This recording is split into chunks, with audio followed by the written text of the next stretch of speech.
Bébí. Bí nǹkan bá lè kókó dájú ó sì máa rọ̀. Bí nǹkan bá lè kókó dájú ó sì máa dẹ̀. Àlàó tó bá ti wà dẹ̀ tán o. Ká mọ̀ bọ́lọ̀ ló lọ pẹ́. Kò bá ti wà dẹ̀ tán ká mọ̀ bọ́lọ̀ ló lọ pẹ́. Ẹni tó ń tọrọ fìlà lọ́wọ́ Ọlọ́run wọn bá bọ́lọ́run bá fún ní ìgbélé. Àfẹ́ máa bínú láì mọ̀ wípé ohun gbogbo láyé pẹ̀lú àsìkò ní. Wọ́n bá ṣe kán má máa fún òun lọ́gbọ́n náà tí mo ní.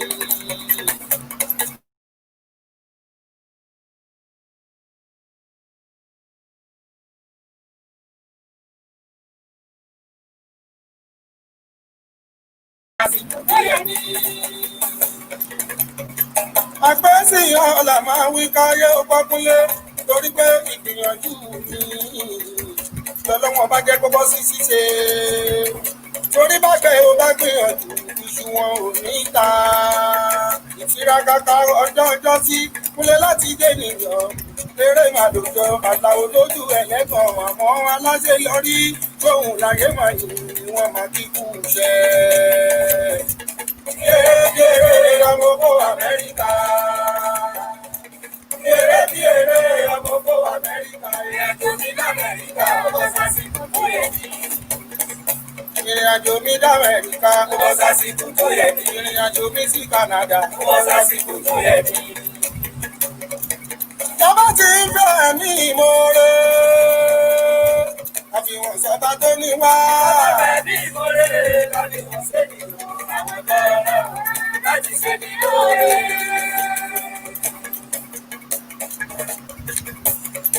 Ẹni bọ́bú kọ́ fún àlejò wa dúpẹ́ lọ́wọ́ ẹlẹ́ẹ̀mẹ́ta. Ká dúpẹ́ lọ́wọ́ àlejò lẹ́ẹ̀mẹ́fà ni. Torí àṣesílẹ̀ kẹ́rì yẹn ò sóhun làbọ̀ wá pa.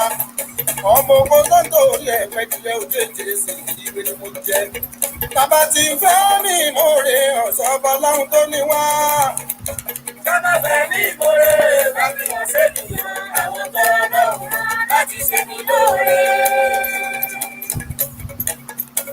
Àlàó ṣoko bá ò fámìlì yẹn sí ọjọ́ bá mi ṣòfò bá ò ní àdùn fún ara rẹ̀ ṣàwọ́kùnrin ogun.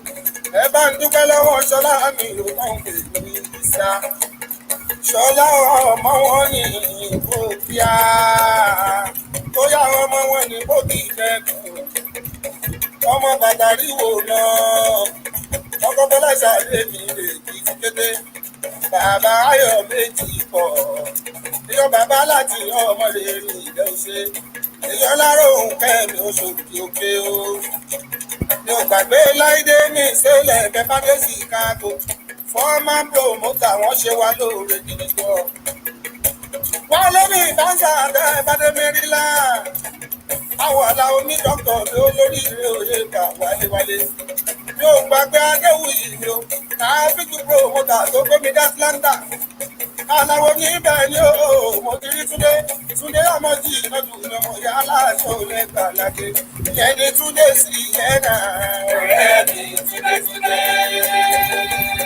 Mo gbà pé wọ́n lọ́kọ̀ ara ń ta mi o. Èèyàn àbókí àmẹ́ẹ̀dà lágbègbè. Táwọn tèmi Àlàó ṣẹ́jú wọn pọ́n mi lé òde ìṣòro. Ìgbà tí mo dé New York City yàyàwó adé o. Ẹnjìnìà Yẹmí òun ló bá mi lálejò. Ìlọsókó bá ọ̀rẹ́ mi pàtàkì o. Ìgbà tí mo dé New Jersey Babalábíà. Ìmọ̀ orí ọ̀rẹ́ mi wà àtẹ̀kọ́ ni o.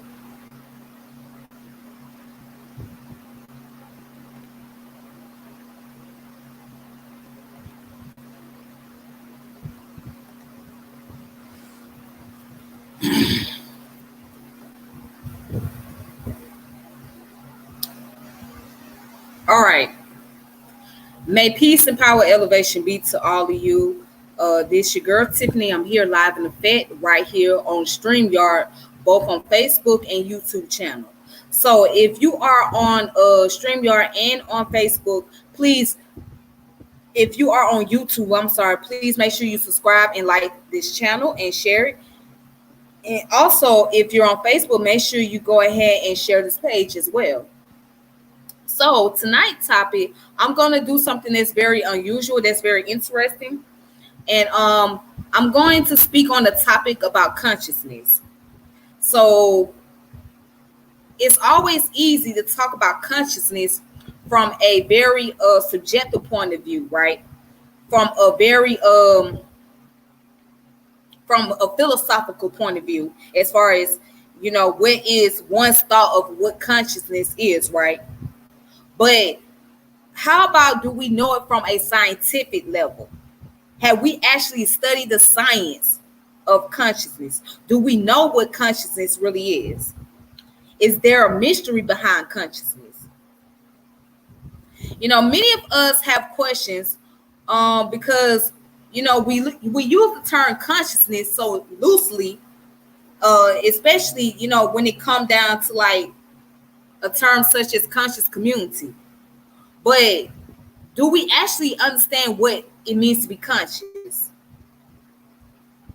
Do we actually understand that? So before I get into all the science narrative and the articles and stuff like that, let's go and look at what the word consciousness means, shall we? Because see, I want to know, what does it mean? Let's look at the dictionary term of consciousness. Okay. So let's look it up.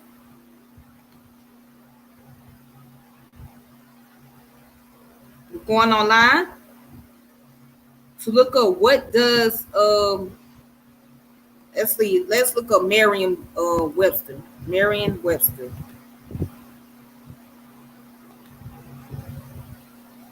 Okay, so now I'm about to show y'all.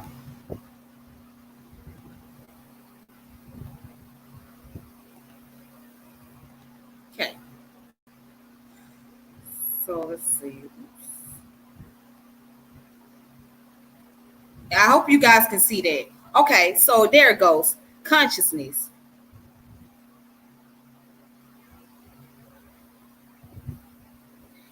According to Merriam and Webster Dictionary, which has been out since 1828, the definition of consciousness, the quality or state of being aware, especially of something within oneself.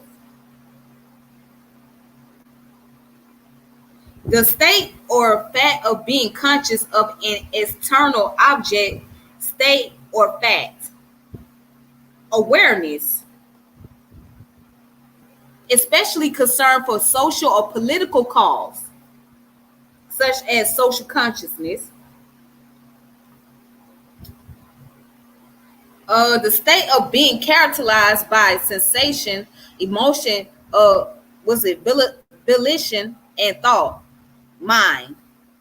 The totality of conscious state of an individual, the normal state of conscious life, the upper level of mental life of which the person is aware as contrast with unconscious process. Now, what's the synonym?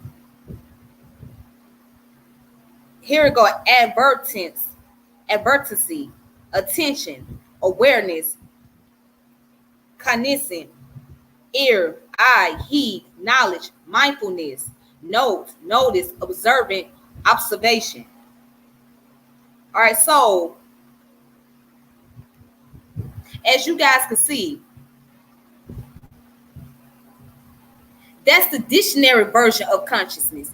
Now, there are many levels to what we call conscious. There's many levels to it.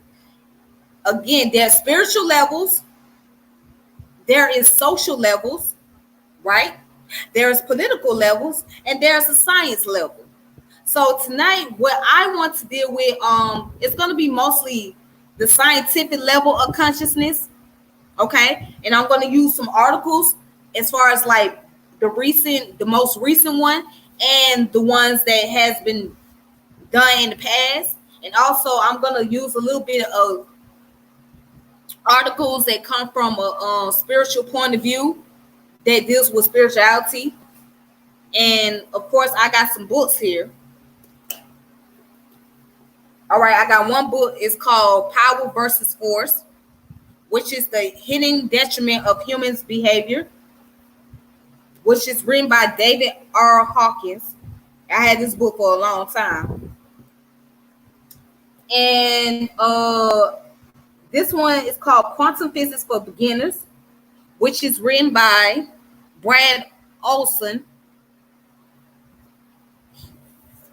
And of course, we got the Kabbalion, a study of Hermetic philosophy of ancient Egypt and Greece by 3 initiates. And of course, this deals with the neuroscience. So here it is. All right. And this book is by Rudolph C. Hatfield. All right. So this is Neuroscience, Understand the Essential of the Brain right here. So I may not be able to get to all of it tonight, but let's go ahead and check out some articles, shall we? And the first article I want to get to is by dailygalaxy.com. All right. So I'm going to read this article here because you guys know I like to use information to validate, to support my arguments. So here I use this phrase: I'm not smart, but I'm just simply learning. Again, I'm not smart, but I'm just simply learning. That means I'm smart enough to learn. So as you guys learning, I'm also learning as well. So I want to show you guys some information that I came across. All right. So the first one is from a website called, let me see. Okay. Let me do a little something like this.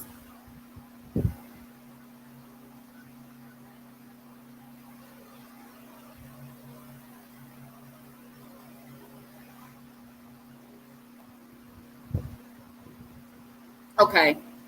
So the first one right here is called cool tree. The Daily Great Discoveries channel Galaxy. All right, so here we go. And this one is called Consciousness Existing Beyond Matter or in the Central Nervous System as Afterthought of Nature.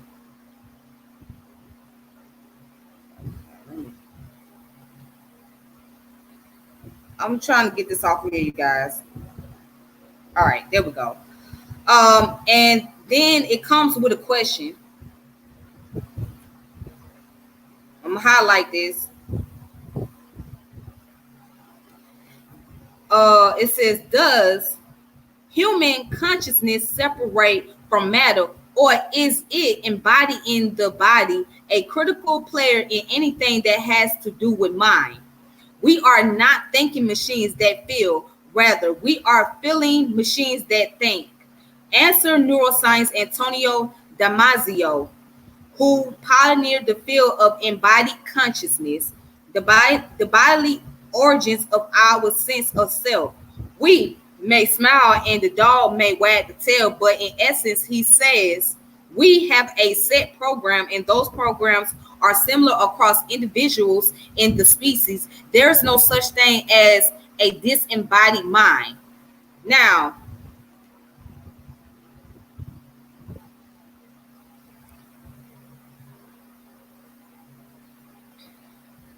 what is a disembodied mind? Excuse me, I'm trying to get this off here. I don't like advertisement.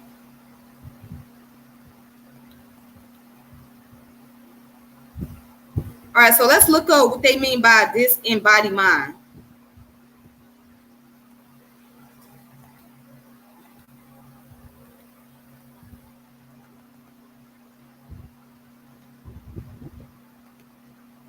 All right. Let's go look up the word disembodied.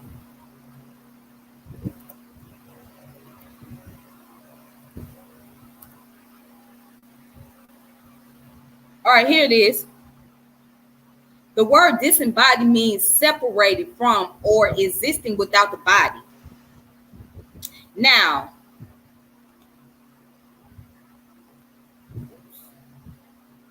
hold on, okay, there we go. All right, so going back to the argument of this article, the last paragraph where it says, or the last sentence, where it says there is no such thing as a disembodied mind, that means that the mind does not appear outside of the body. That's what the argument is stating. The mind does not appear outside of the body. Let's go on. Let's continue on and read why this person made the argument. Okay, consciousness is considered by leading scientists as the central unsolved mystery of 21st century. I have a much easier time imagining how we understand the Big Bang than I have imagined how we can understand consciousness, says Edward Whitney, a theoretical physicist at the Institute for Advanced Study in Princeton, New Jersey, who has been compared to Isaac Newton and Einstein about the phenomenon that has been described as assuming the role space-time did before Einstein invented his theory of relativity. Now, and let's go down here and let's see what they talk about in this article. All right.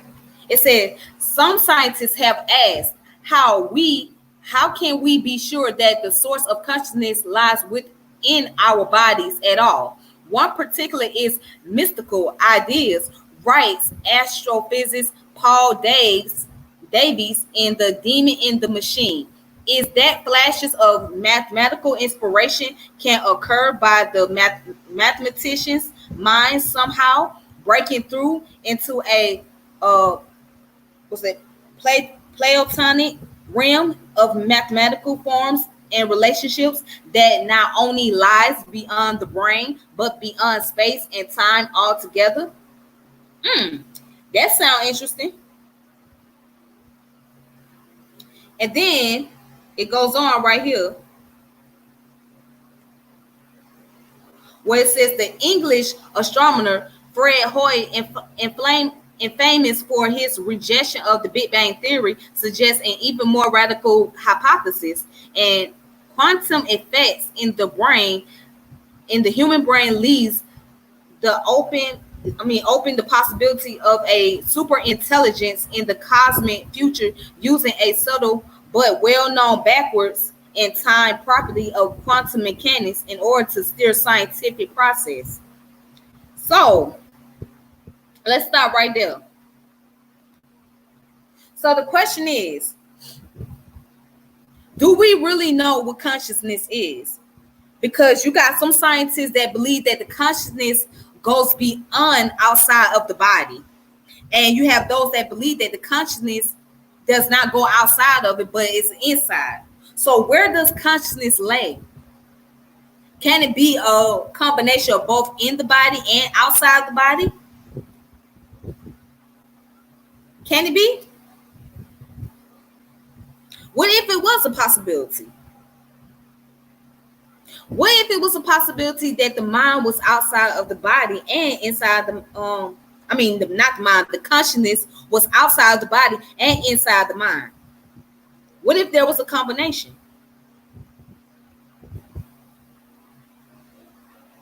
That's the question. But I'm gonna read a little bit of this.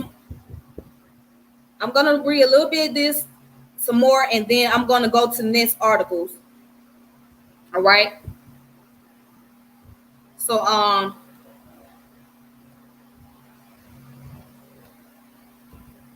go ahead. All right, so right here it says 4 billion years ago, writes Damasio, the strange order of things, life, feeling, and the making of the cultural mind. The first primitive organism monitored changes in their bodily state, equivalent to hunger, thirst, pain, and so on, and had feedback mechanism to maintain equilibrium. the relic of those primitive mechanics in our autonomic nervous system, which controls bodily function such as heartbeat and digestion, and of which we are largely unconscious. Interesting. Then he goes on to say, then about a half a billion years ago, the central nervous system, featuring a brain, evolved an afterthought of nature, says Damasio, who a proposed three-layer theory of consciousness based on hierarchy of stages, with each stage building upon the last. The most basic representation of the organism is referred as the proto-self. Next is core consciousness, and finally extended consciousness. Now, hey, peace. How you doing? Peace, peace, peace. Thank you for tuning in, sis. You know, this is very interesting. Now, right here at the last sentence where it says the most basic representation of the organism is referred as the proto-self. The proto-self. Next is core consciousness. And finally, extended consciousness. So, let's find out, what is the proto-self? What is that? What's the proto-self? Can we find out what the proto-self is?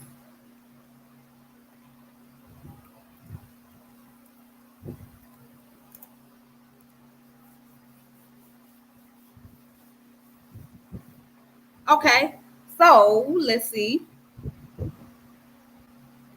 Let's go over here and let's see what we keep talking about. All right, so let's look up the proto-self. If you guys can see that.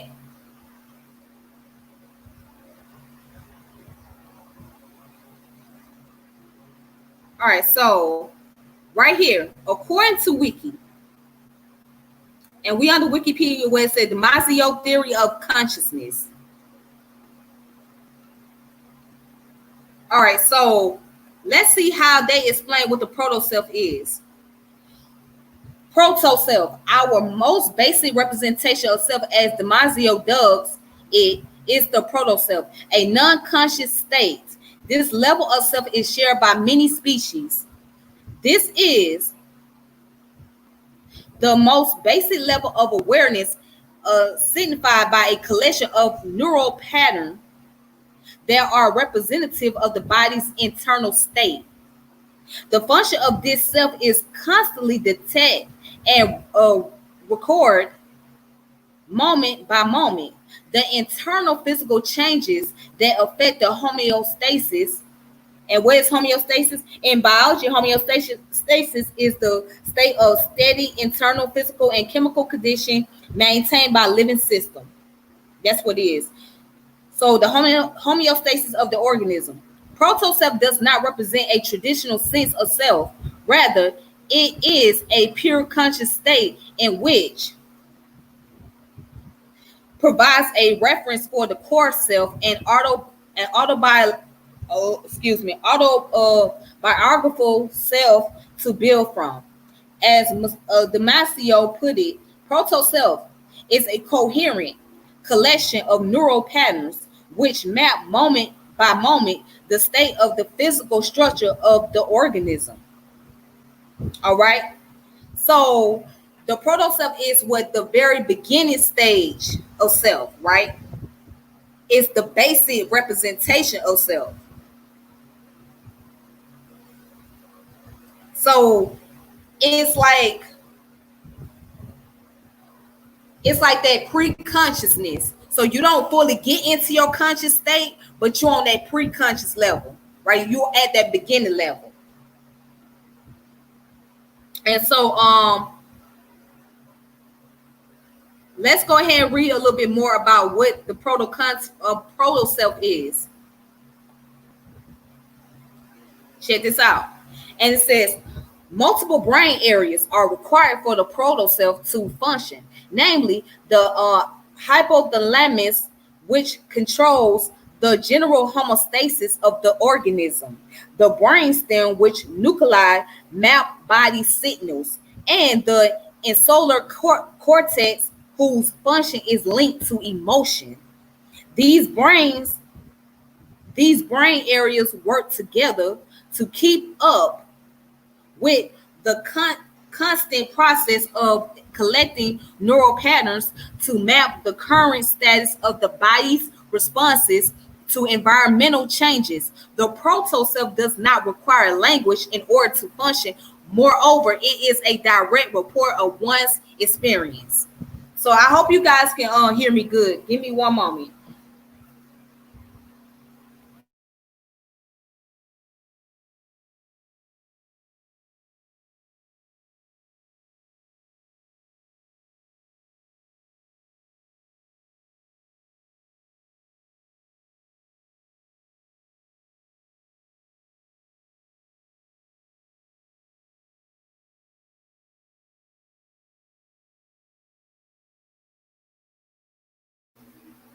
Okay, I'm back, you guys. So, yeah, going back to the last part, it says the proto-self does not require language in order to function. Moreover, it is a direct report of one's experience. So basically, it's dealing with the subjective state. More, that's all it is. It's more like a subjective state of consciousness, but at a very beginning level. And then let's go ahead and read on. Right? In this state, emotion begins to manifest itself as second order neural patterns located in the subcortical areas of the brain. Emotion acts as a neural object from which a physical reaction can be drawn. This reaction causes the organism to become aware of the changes that are affecting it. From this realization springs the Damascio's notion of feeling. This occurs when the patterns contributing to emotion manifest as mental images or brain movies. When the body is modified by these neural objects, the second layer of self emerges. This is known as core consciousness. Again, greetings to those of you that are coming in. The topic is dealing with consciousness and what do we really know what consciousness is. So I'm pretty much reading some information online to go into detail about what is consciousness based on studies versus how we see consciousness. All right. And so let's get down to the part about core consciousness.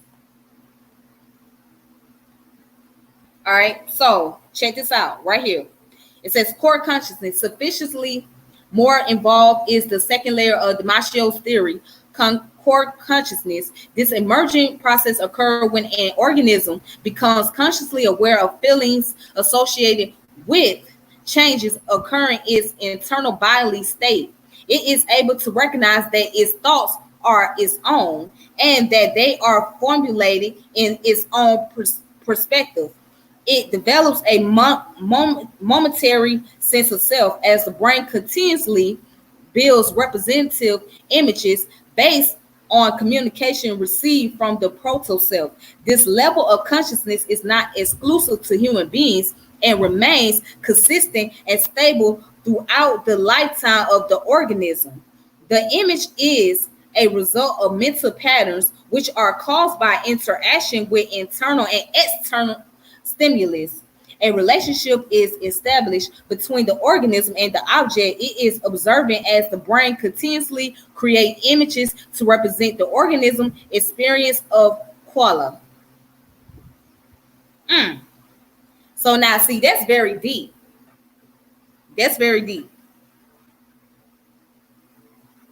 All right, so we're gonna skip down a little bit. Well, you know what? Let's read. Let's read some of this real quick. Okay.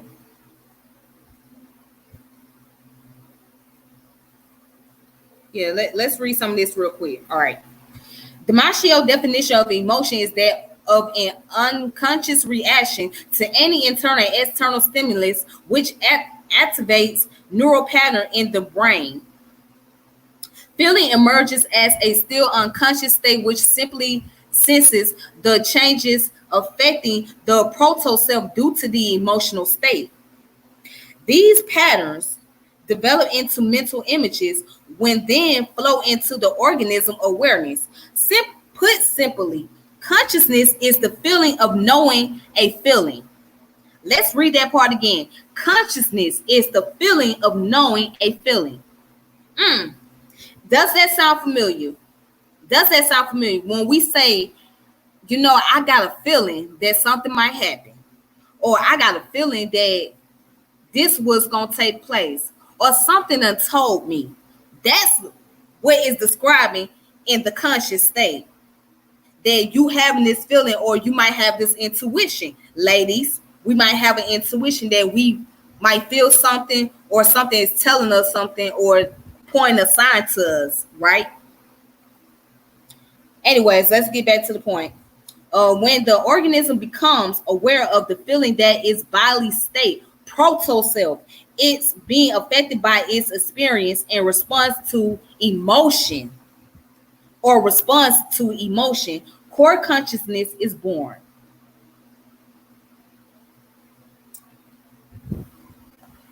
And then it gets down here, say core consciousness is concerned only with the present moment, here and now. It does not require language or memory, nor can it reflect on past experiences or project itself into the future.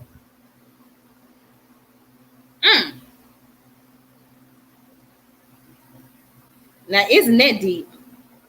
All right. So let's go down to the concept about the extended consciousness. Okay.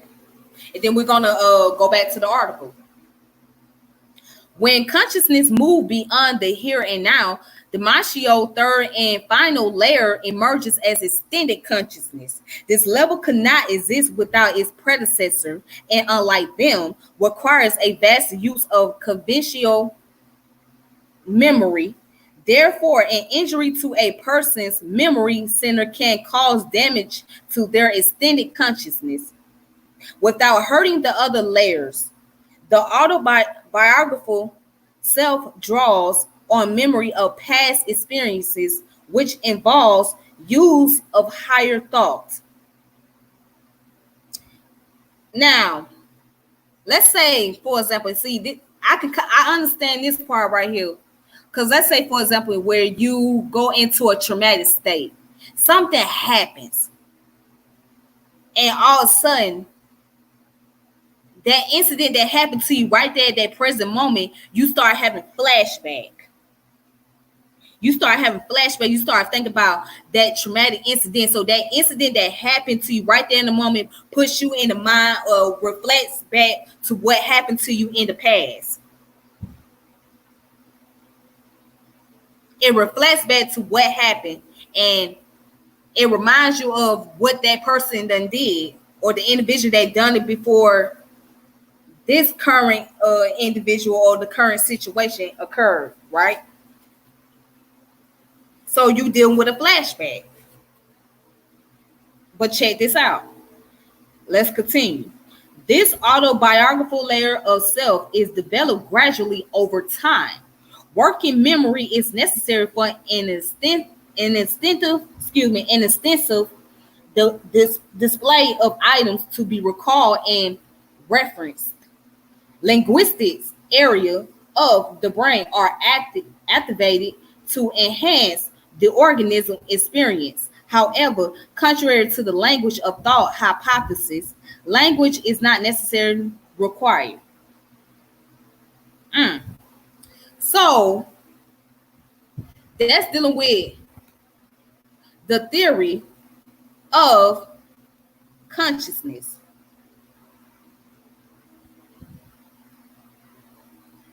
Okay.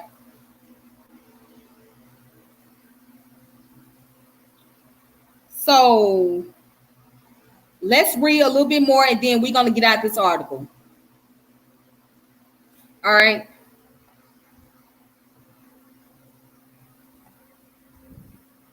It says the human brain, he argues, became the anchor of what had once been a more disturbed mind.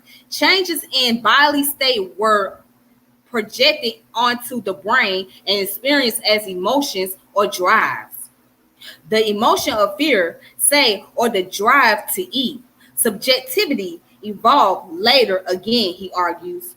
It was imposed by the musculoskeletal system, which evolved as a physical framework for the central nervous system, and in so doing, also provide a stable frame of reference, the unified I of conscious experience. All right.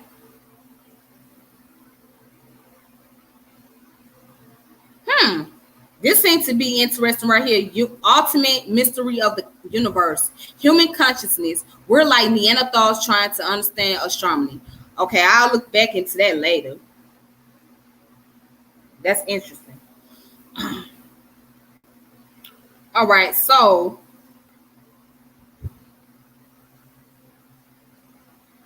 here it is. Life was regulated at first without feelings of any sort. Here was no mind and no consciousness. There was. Damasio writes, a set of homeostatic mechanism blindly making the choices that would turn out to be more conducive to survival. The arrival of nervous systems capable of mapping and imagine, excuse me, capable of mapping and image making opened the way for simple minds to enter the scene. During the Cambrian explosion, after numerous mutations, certain creatures with nervous systems would have generated not just images of the world around them, but also an endemic counterpart to the busy process of life regulation that was going on underneath. This would have been the ground for a corresponding mental state, thematic content of which would have been balancing in tune with the condition of life at that moment in that body. The quality of the ongoing life state would have been felt. All right, so this is the article, and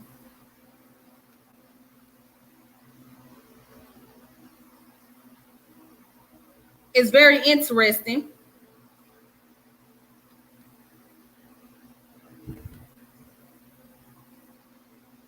because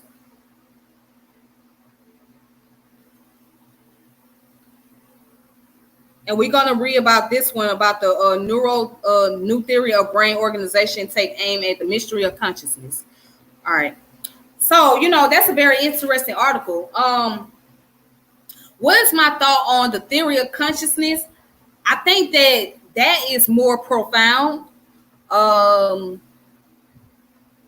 It pretty much breaks down the detail of how consciousness works, and that's very understandable.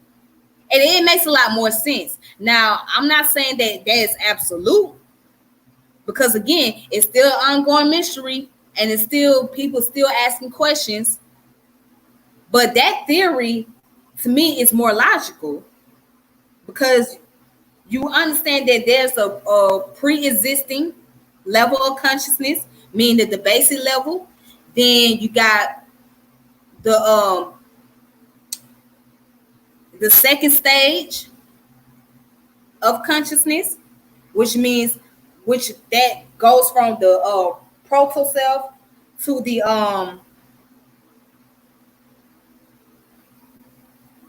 the core consciousness, right?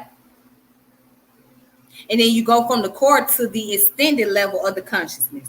So it all broken down into details to where there's the beginning stage, then there's the middle part, then there's the final stage.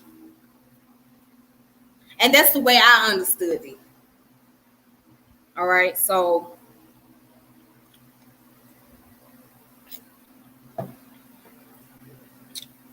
let's go ahead and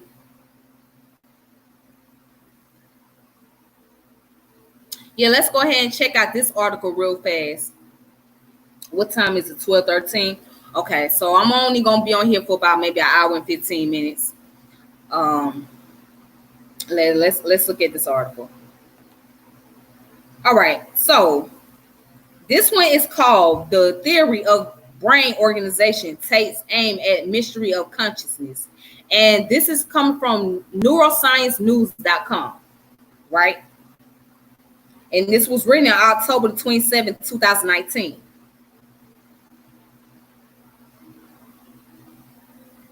All right, so this one says entropy during consciousness is higher than during unconscious states. Source, Novula Neurotech.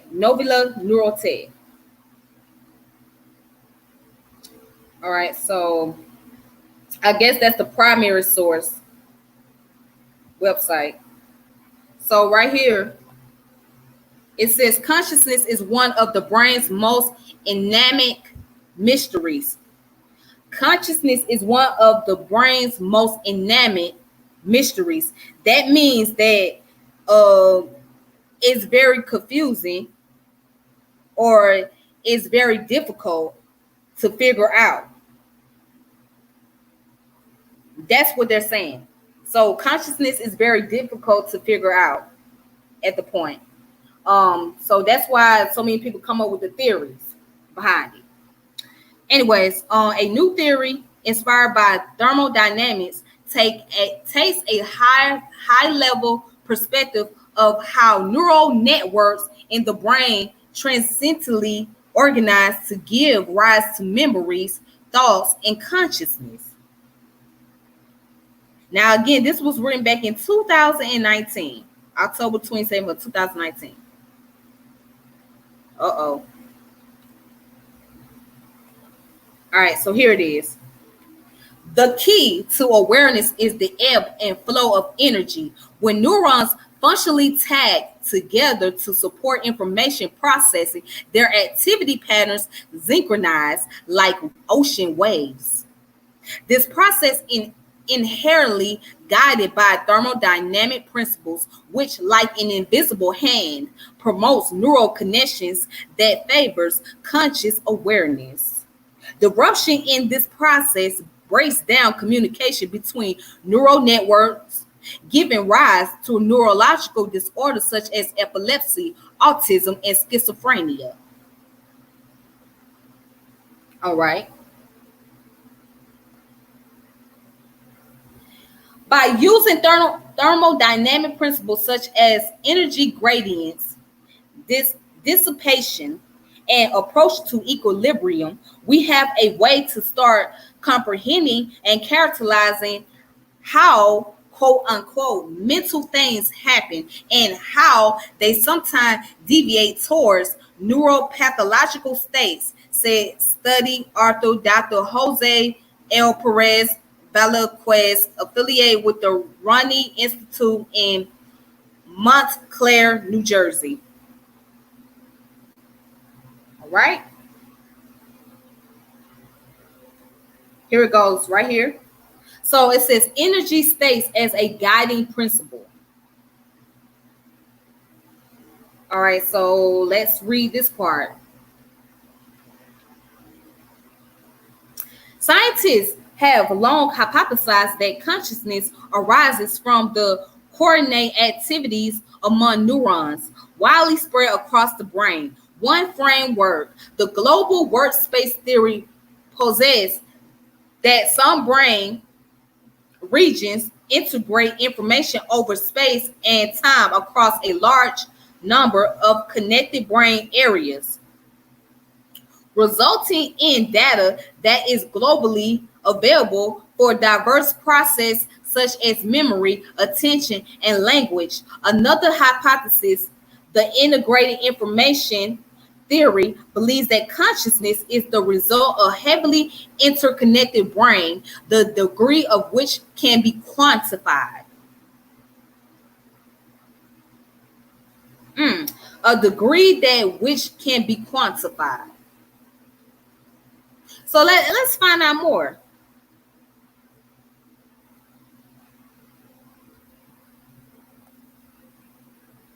All right, here we go. Despite decades of work, these theories don't directly tackle the harder question: what are the principles guiding these connections so that consciousness arises in the brain? As increasing effort focuses on communicating with locked-in patients and determining consciousness in intelligent machines, the pursuit of biological principles guide brains organization becomes increasingly crucial.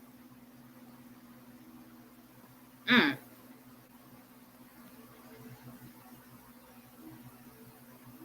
All right.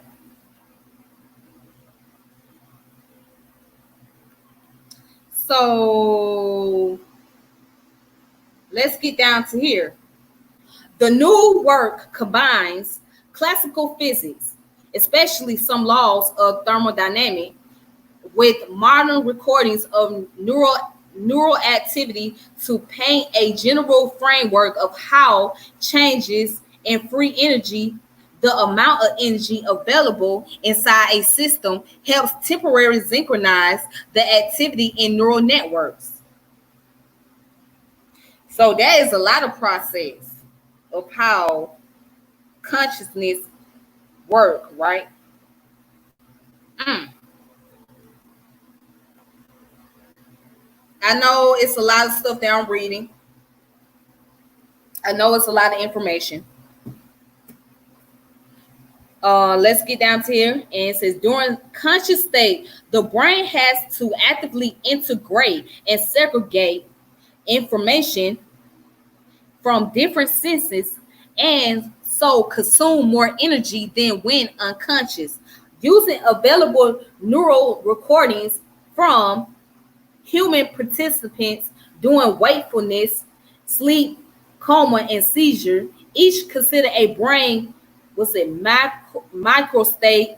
The team found the entropy during consciousness was higher than that during unconscious state. As a concept, entropy can be interpreted and measured in many specific ways. Here, entropy is associated with the number of configuration of synchronized or connected brain networks. Mm. So you know what? I'm curious. I'm real curious because I want to real quick. Let's go into like how the thermodynamic energy. Let's see if I can.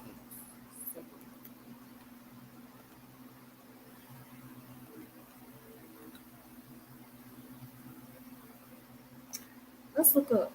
Let's look up thermodynamic energy. Dynamic.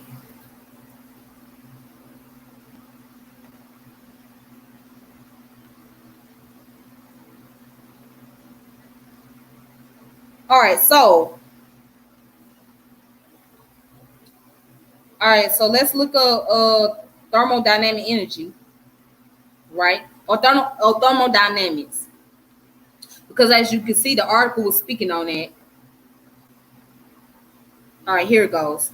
So thermodynamics is a branch of physics that studies the movement of heat different between different objects. The thermodynamics also studies the change in pressure and volume of objects. A branch of math called statistics is often used in thermodynamics to look at the motion of particles. Thermodynamics is useful because it helps us understand how the world of the very small atoms connect to the large scale world we see every day. Thermodynamics also has two main branches called classical thermodynamic and statistical thermodynamic. An important idea of thermodynamics is that of a thermodynamic system.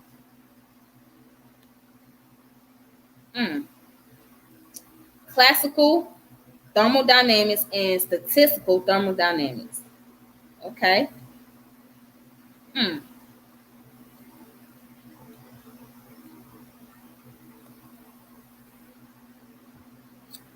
All right. So an example of a thermodynamic system is a brick.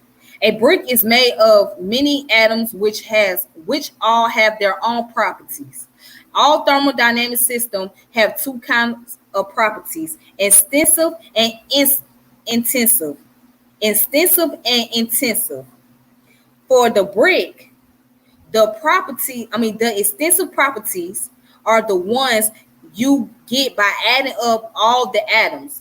Things like the volume, energy, mass, and charge are extensive because two of the same brick put together have twice as much mass as one brick. The intensive properties of the brick are the ones you get by looking at the average overall atoms. Things like temperature, pressure, density are intensive because of the two same bricks still has the same temperature as one brick alone. Okay, I see why it makes sense that it's combining with consciousness. Okay, that makes a lot more sense. All right, so let's look at the laws of thermodynamics.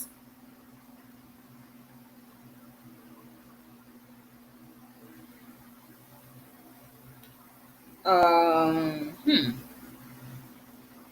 Okay. Hmm.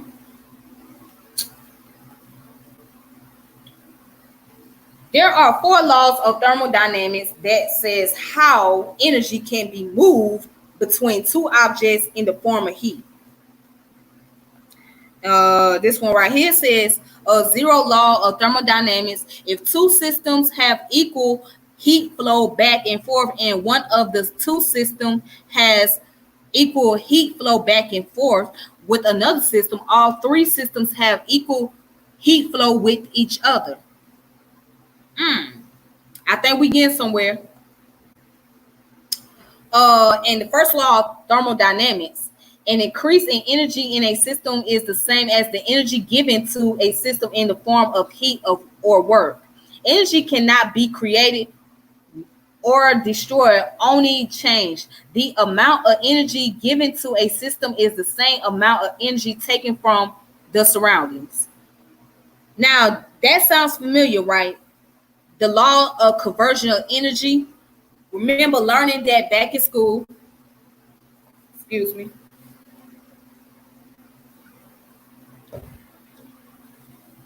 Learn that back in school that energy cannot be created or cannot be destroyed, but can be transferred from one state to another, right?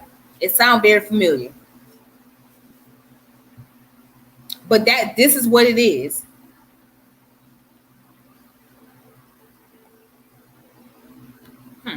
Second law of thermodynamics. Given a pair of systems touching with different temperatures, heat will flow from hot to cold until temperature of the systems become equal. And third law of thermodynamics. When a system has a temperature of 0 Kelvin, absolute zero, the lowest temperature, the entropy, energy that cannot be used to do work, is at zero.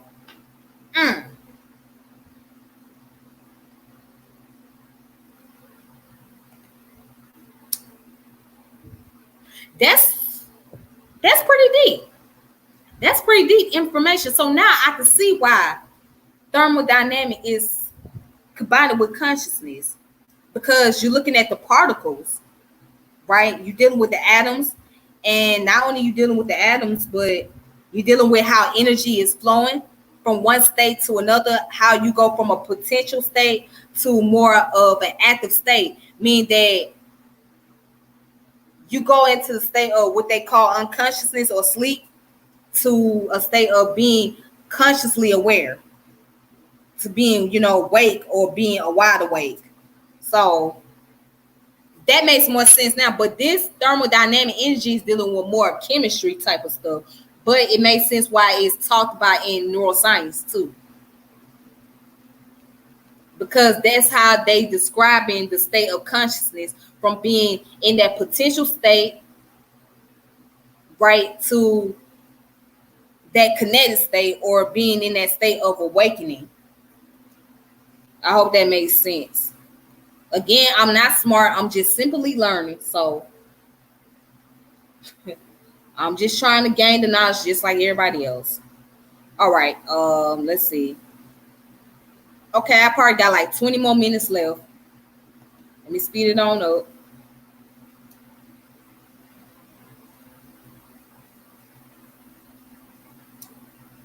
Let's see.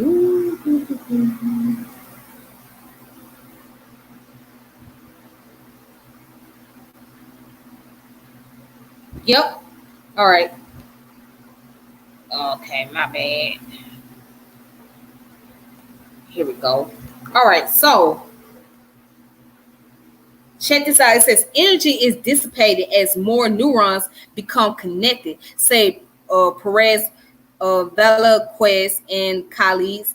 Models using thermodynamic equations show that healthy and conscious states have a tendency towards greater dissipation.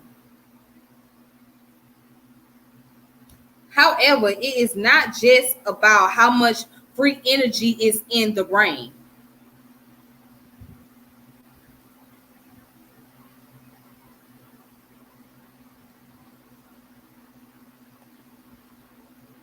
All right. Each macro state is composed of multiple configurable microstates. During conscious awareness, the brain has an optimal number of connected neural networks and so many more microstates to support cognition. In contrast, during unconscious states like seizure, there are too many connected neural networks, resulting in fewer microstates, and so lower entropy and higher free energy cause the brain to malfunction. Damn. So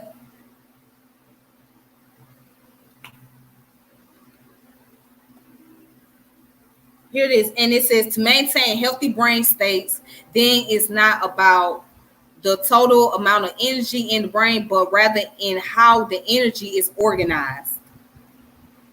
Dang. So we get somewhere.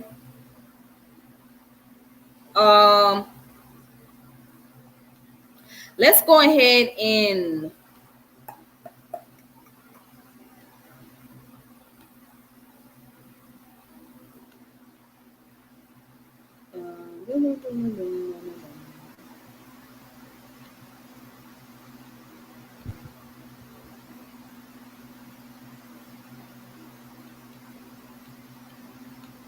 all right. So let's look at this part right here. A general principle of brain organization. Together, viewing brain organization through the lens, energy, gradients, and dissipation combines into a theory or tentatively a principle that can separate healthy conscious brain states from unconscious one. The team thus believes that their approach can be used to further elucidate what happens when consciousness breaks. For example, in certain epileptic seizure, epileptic seizure.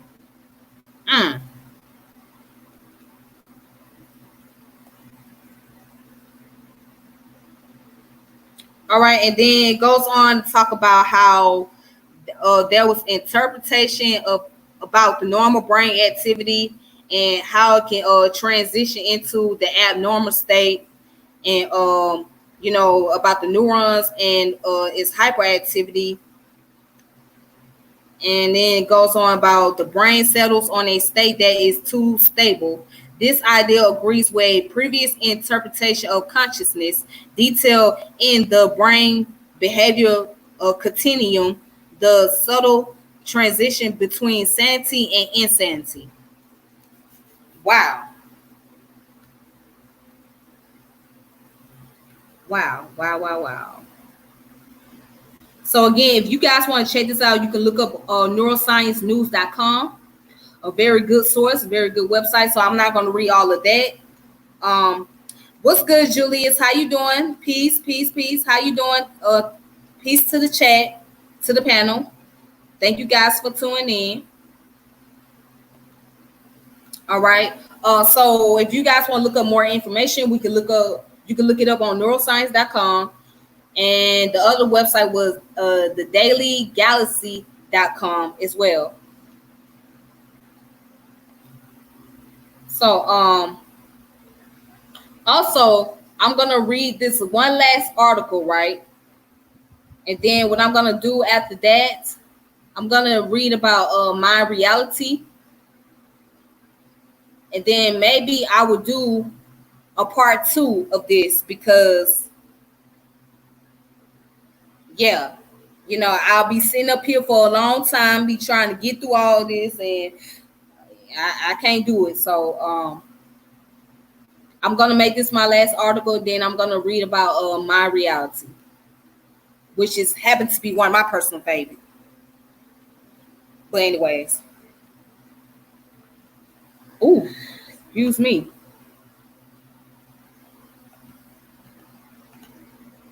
Okay, so this article right here is called "Consciousness Might Be a Result of Basic Physics," say researchers. And this was back in November 10th of 2018. And this comes from sciencealert.com. So let's take a look at this article and see what they're talking about.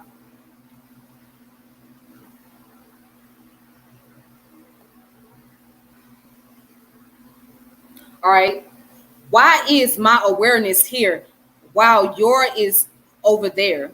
Why is the universe split into for each of us into a subject and an infinity of objects? How is each of our own center of experience receiving information about the rest of the world out there? Why are there things conscious and others apparently not? Is a rat conscious, a gnat, a bacterium? That's a good question. That's a good question. Give me a second.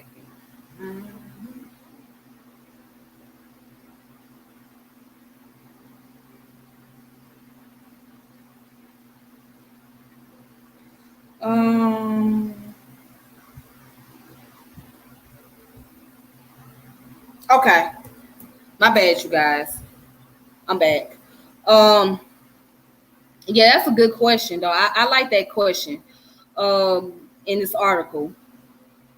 So here it is. It says, these questions are all aspects of the ancient mind-body problem, which asks, essentially, what is the relationship between mind and matter? It's resisted a generally satisfying conclusion for thousands of years. The mind-body problem enjoyed a major rebranding over the last 2 decades. Now it's generally known as the hard problem of consciousness. After philosopher David Chambers coined this term in a now classic paper and further explored it in his 1996 book, The Conscious Mind, in search of a fundamental theory. Let's look that up. Okay. So that's the book right there. It's called The Conscious Mind, in search of a fundamental theory, philosophy of mind. All right. Let's go back to the article.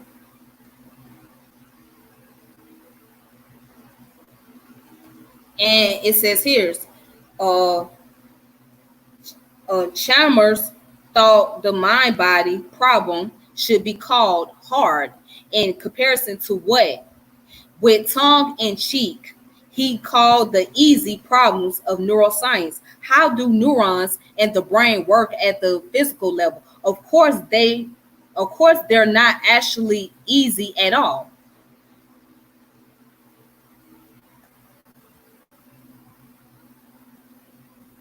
Mhm.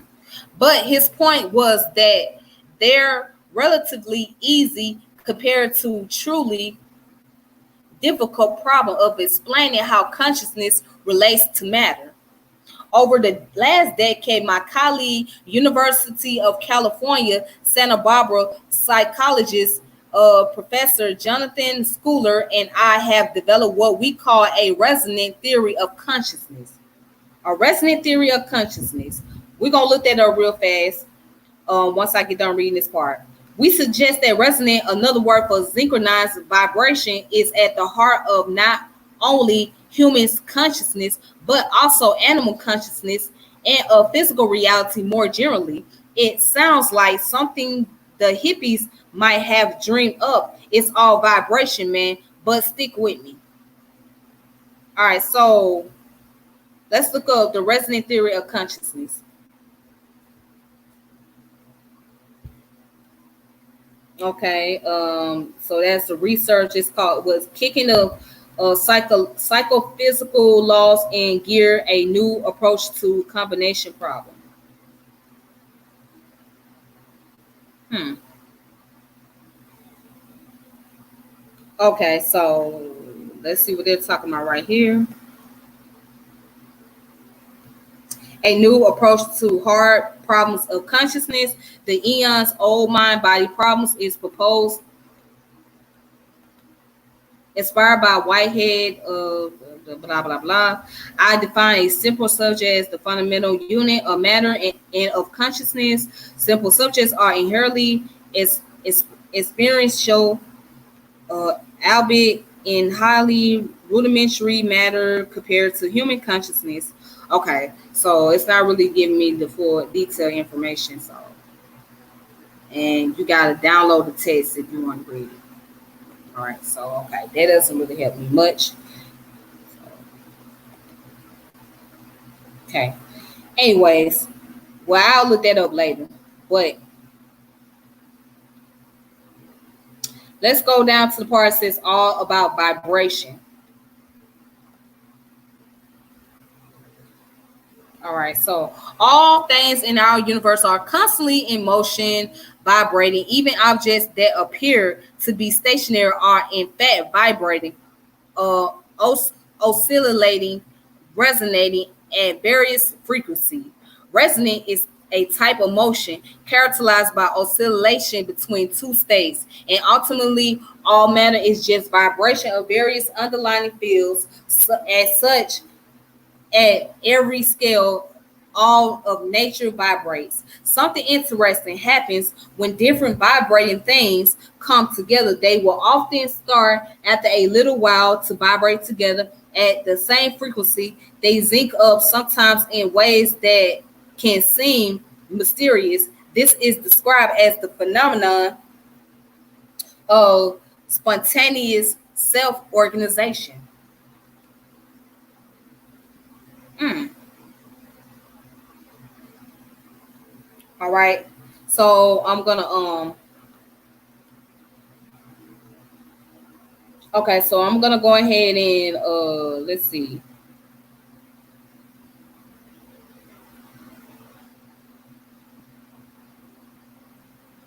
Let's read this part right here. Neuroscientists has identified zinc in their research too. Large scale neuron firing occurs in human brains at measurable frequencies, with mammalian consciousness thought to be commonly associated with various kinds of neuronal neuronal zinc. Okay.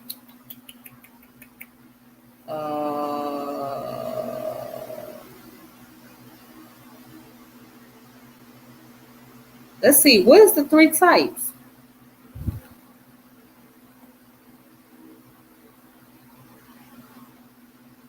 For example, German neurophysiologist Pascal Fries has explored the ways in which various electrical patterns zinc in the brain to produce different types of human consciousness.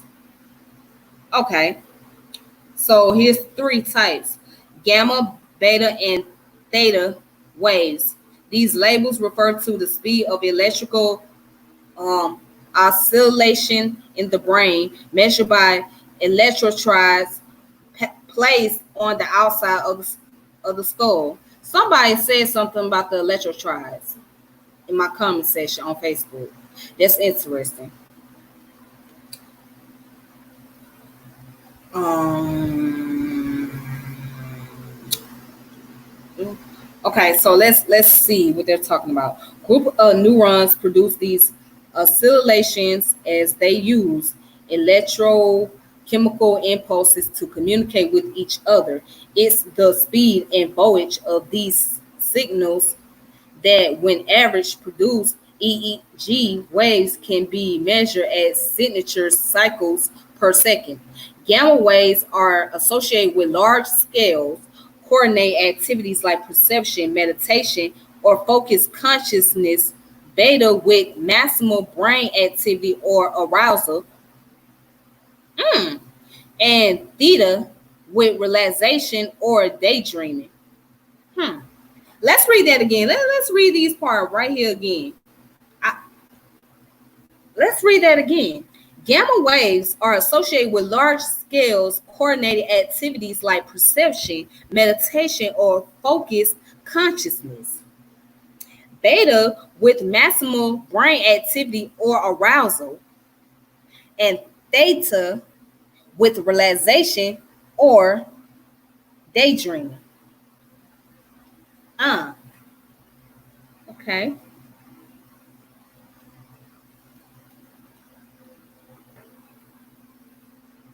And then it goes down here. Here's this part. But the exact relationship between electrical brain waves and consciousness is still very much up for debate.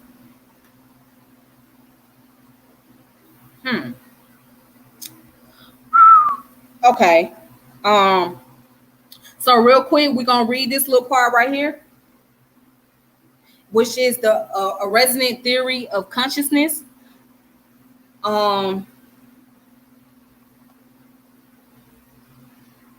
And it says our resonant theory builds upon the work of Fries and many others with a broader approach that can help to explain not only human and mammalian consciousness, but also consciousness more broadly, based on the observed behavior of the entities that surrounds us, from electrons to atoms to molecules to bacteria to mice, bats, rats, and on. We suggest that all things may be viewed as at least a little conscious. This sounds strange at first blush, but panpsychism, the view that all matter has some associated consciousness, is increasingly accepted position with respect to the nature of consciousness.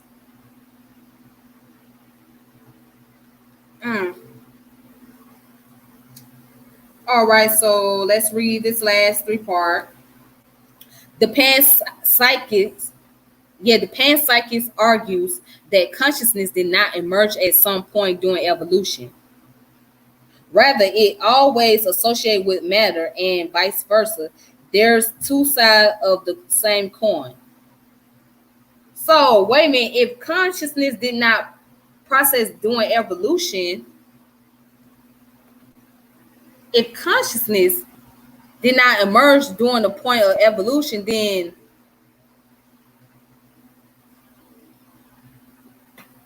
wait. Okay, I understand. Okay, I get it. I get it now. So yeah, consciousness was already here.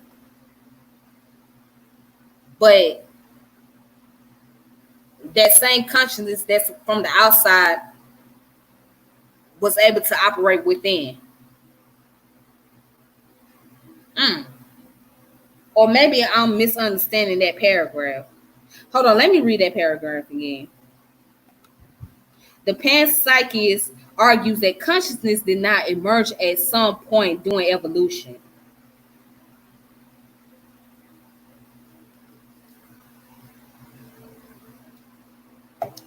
Rather, it always associates with matter and vice versa. They are two sides of the same coin. Hmm.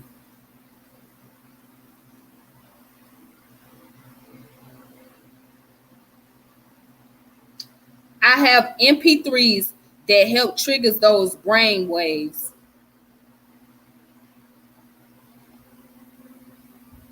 Oh, you do?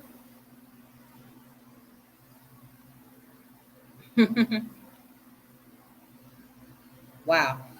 All right. And let's see. But the large majority of the mind associated with the various types of matter in our universe is extremely rudimentary. That means basic. So the word rudimentary means basic. An electron or an atom, for example, enjoys just a tiny amount of consciousness. But as matter becomes more interconnected and rich, so does the mind, and vice versa, according to this way of thinking.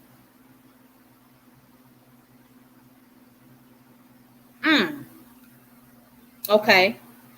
Biological organisms can quickly exchange information through various biophysical pathways, both electrical and electrochemical. Non-biological structures can only exchange information internally using heat thermal pathways, much slower and far less rich in information in comparison. All right. So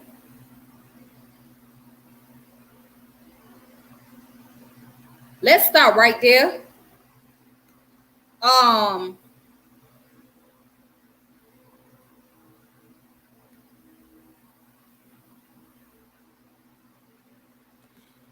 there's been a lot of talk about how consciousness is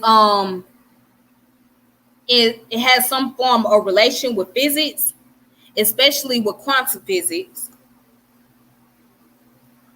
and how quantum physics, which is another difficult subject to understand because, well, let's just say that it's not very easy to explain. Let's put it like that.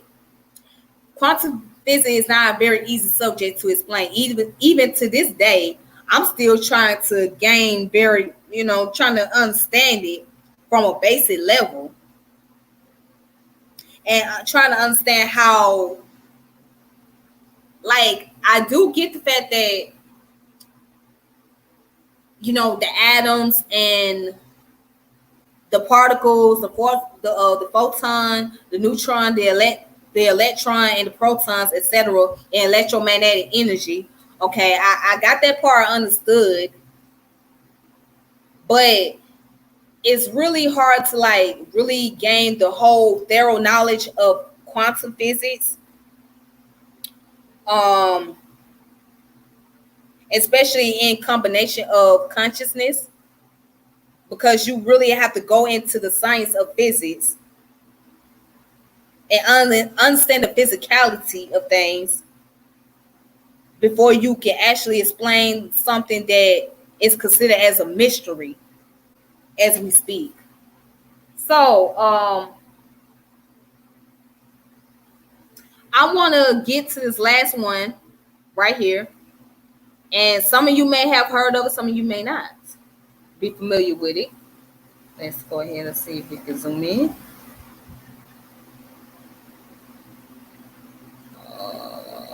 All right. I'm trying to see if I can zoom this all the way in. Actually, can I zoom in now?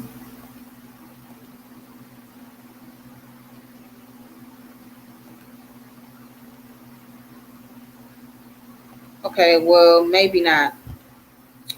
Maybe not.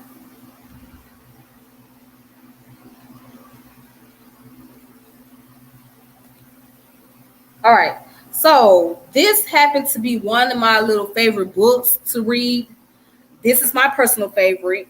Um, it kind of goes into panpsychism and like pantheism, but I've been reading it for a while, and this what. Hold on, how long ago was it? I actually started reading it a few years ago. It's probably like 4 or 5 years ago that I started reading this. Um, and this is called My Reality. The Universe is Mental. So it does deal with consciousness, but again, it deals with it from a spiritual point of view, and it deals with the pantheism and panpsychism and all that. Um, so yeah, let's get into the hell. Let's see something. Hold on. Okay. So I don't know if you guys can see that. You probably can't see it.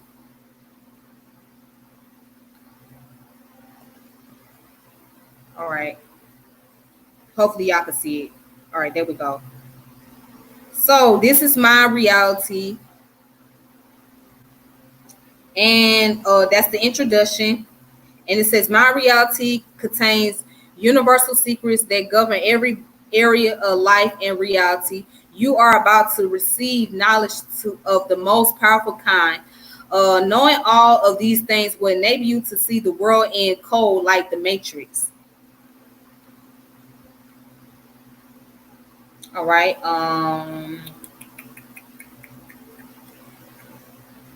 So it says this book answers a great many questions that you've always been curious about, such as what is nature of all reality and the universe construct. All right, so that's the introduction, and the person's name is Enoch Tom. Enoch Tom. All right, so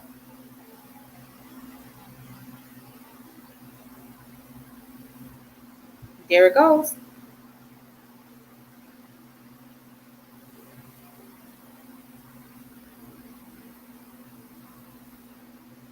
All right, so here's the table of contents. All right, so is the nature of all reality and the universe constructs. The observer creates reality simply by observing. Do your beliefs reflect reality or create it? Difference between thoughts and beliefs, mental, gender, harmony, and consciousness of subconscious. Um, so just a little something. I'm not going to read too much of it, but here it is.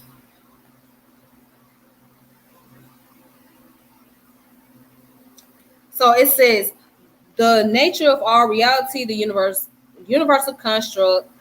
Quantum physics states that everything in the universe is pure energy, differing only in rate of vibration.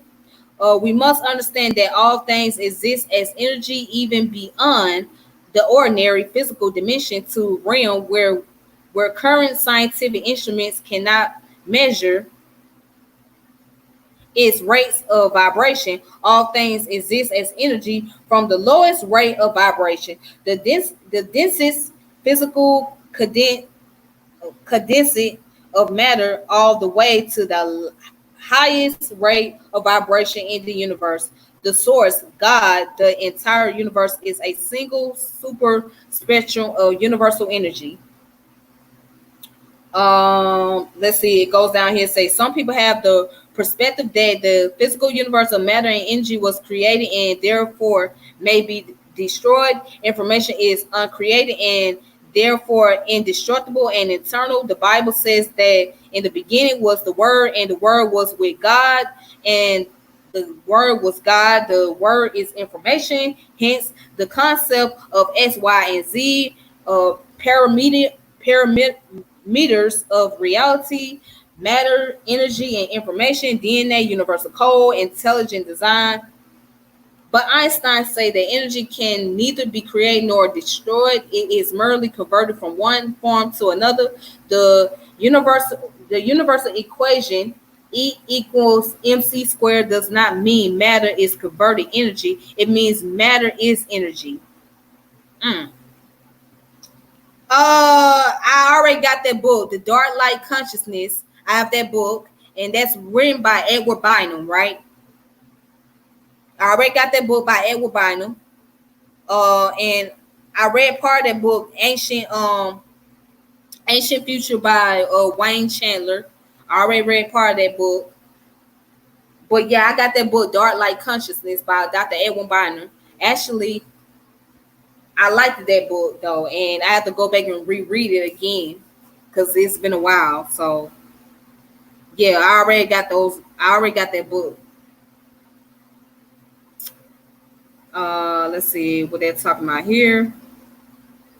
Okay, it says matter is energy, energy is matter. So actually the physical universe was created merely by the process of energy changing from one form to another. The creation of creations of all things physical is simply manifestation and unmanifestation. Quantum physics states that something can actually come into existence when only when it is observed. That means that something only exists because a mind first thought into existence. Everything exists primarily as a quantum, potentially a quanta. When something is observed, quanta, which is energy, come together to form subatomic particles and in turn atoms, then molecules, until finally something manifests in the physical world as localized space time event that can be observed by the five physical senses. All right, so and yes, it does speak on the all is mind and the universe is mental. It does speak on that. Yes, you're right, Jerome. All right, so this energy is also conscious and infinite. Therefore, it is actually infinite living mind. Everything in the universe has is being from this infinite intelligent energy. And imagine that every time this intelligent moves or thinks, an icicle is formed in the water, exactly corresponding to the thought. We might have countless numbers of icicle of different forms, colors, and sizes, but these icicle would still be water. If we could heat the whole mass, it would melt, and all the forms would again become fluent. Nothing would have changed but form. This is all there is to matter. All right. So yeah, I'm gonna stop right there. I just wanted to give you a little preview of that information that's dealing with more of the spiritual aspect of it and the philosophical concept of consciousness. So it's called My Reality. If you guys want to look that up, you can read it. You can download it on PDF. Um, it's written by Enoch Ton. That's his name, Enoch Ton. So you can download that book or you can, I mean, not the book, well, the PDF and just read all of it. So yeah, that concludes this information for tonight. Again, do we really know what consciousness is? Do we know consciousness? Is it still a mystery? Apparently, it still is a mystery for many, for some, and for some, it's not. So some people believe that they don't have the answers, and there are those who have the answers, but they only understand it from a hypothetical point of view or subjective point of view. So it's a pretty tough subject. Consciousness is pretty tough. You know what I'm saying? That's gonna take more. It's gonna take more and more research to find out more information, right? And I want to do a part 2 of this. So I'm going to set up a day where I could do a part 2 of consciousness and look at more articles and information dealing with that. And then possibly I could play some videos that deals with the quantum physics and consciousness combined together. So far, that's it. That's all I have for tonight.